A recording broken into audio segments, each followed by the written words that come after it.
Hey everyone, back again. Welcome back to another video review. This time we're going to be taking a look at the Transformers Prime Beast Hunters episode +1. So the episode starts off with Raph picking up a signal from Scotland, and pretty much Wheeljack enters the base through the ground bridge, and he points out that the mission was a failure from the last episode. Fowler pretty much emerges from his office with reports of Decepticon activity in New Mexico.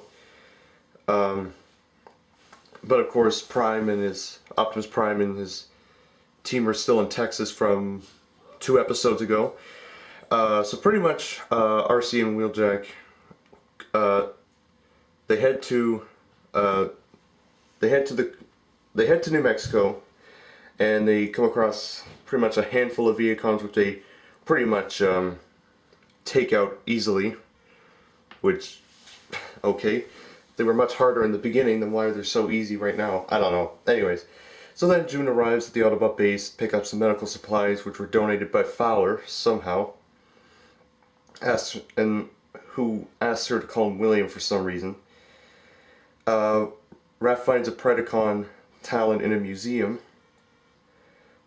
And it's been pretty much kept in storage since 1922, so there's some real life continuity put into this, which is kind of cool.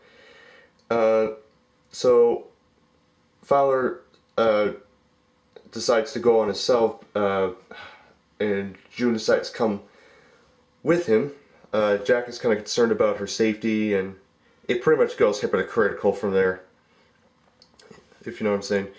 So pretty much on the Nemesis, Megatron congratulates Predaking for retrieving the fossil from Scotland, and Knockout reports the discovery of that Predacon Talon from that museum. So Megatron orders him to go and get it, and asks Starscream to pretty much go on monitor duty, which makes Starscream upset. And pretty much Predaking just destroys the communications array with his tail after Starscream kicks it, and that was actually kind of so-and-so. It was kind of funny actually, but you know.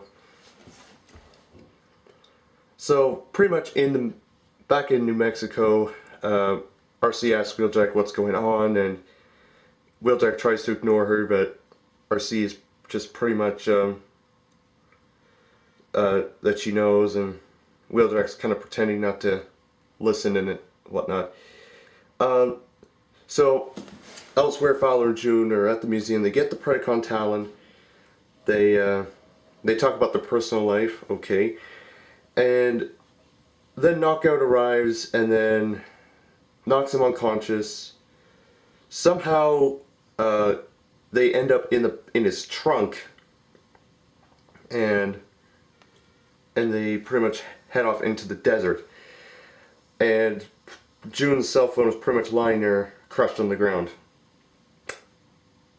Oh well, if you're a bad guy, you gotta do it. But never mind what I said. That was just, anyways. So Knockout pretty much attempts to request a ground bridge, but is unable to make contact because of what Predaking Starscream kind of did, sort of. So on the Nemesis, Starscream pretty much rants about what Predaking did to the communication systems, and just as the 2 Vehicons repairing it, just going as fast as, just trying to hurry up, and Starscream enters an override code, but that pretty much destroys the array even more. That was kind of funny. Jack is worried about how long his mother and Agent Fowler have been taking him so long, but Raph points out that they could be going to the movies or whatever, and Jack says, well, that's what all grown-ups do, or whatever. And then Miko calls Jack and says that Bulkhead's worried about Wheeljack, and Jack explains about Wheeljack's circumstances, and it states that Wheeljack is with Bulkhead, and uh, Miko states that she expected the two to hook up, and it was when I first heard that, I was kind of like, okay, are we gonna see more of that later in the series? Hopefully not, but you never know. What would Optimus Prime say in the show? I don't know. Anyways, so June and Fowler pretty much argue within Knockout's trunk, and then Knockout pretty much just tells them to stop. Just tells them to just tells them to be silent, and he continues to attempt to try and contact the Nemesis, but obviously that doesn't work. But June and Fowler begin devising an escape plan, which is becoming quite epic. So back in New Mexico, Wheeljack and RC are digging through the catacombs of the cave, and pretty much and Wheeljack reveals that Bulkhead is the source of his current frustration and not Ultra Magnus. Okay, this is where it's gonna get weird. And he feels that Bulkhead going soft on him, but RC tells him that people change and they have to adapt or rest. And obviously she references losing Cliffjumper in the conversation. Fowler somehow gets out of Knockout's trunk and forces and just pretty much just drives Knockout as they're heading towards a railroad yard, which is kind of cool. And then pretty much both escape with the Predacon Talon. Knockout transforms, quickly finds Fowler hiding among several hundred freight cars. I didn't say several hundred because there's like 195 plus freight train cars in the yard in that episode. So they pretty much have a game of hide and seek, and as Fowler's calling out June's name, Knockout grabs him and threatens to kill Fowler if June doesn't show up. So then Jack tries calling his mother, but both the phones go straight to voicemail, obviously. But Raph again suggests they went to a movie. Okay, good guess, but they're not. Anyways, I'm going to talk about Knockout here at the end of the episode because there's something I really want to get off my chest in this episode. It's something I kind of hate. Well, not hate, but love and hate. Anyways, so pretty much so back in New Mexico, Wheeljack admits that he was kind of run to abandoned Bulkhead like he did, and while carrying a large Predacon spine, which is kind of cool. So RC receives a distress call from Jack, who's at the museum parking lot holding his mother's crushed phone, and just tells him that they're in trouble. So at the train yard, Knockout Knockout finds June, and then June tells Knockout that she hit the fossil in one of the cars, which in one of the cars in the moving train that pulls away from the yard. And then pretty much after they had their little conversation, Knockout pretty much figures it out and then transforms into vehicle mode and heads off to find it. On the Nemesis, Megatron figures out what happened to the communication systems and pretty much rips on Starscream for what happened.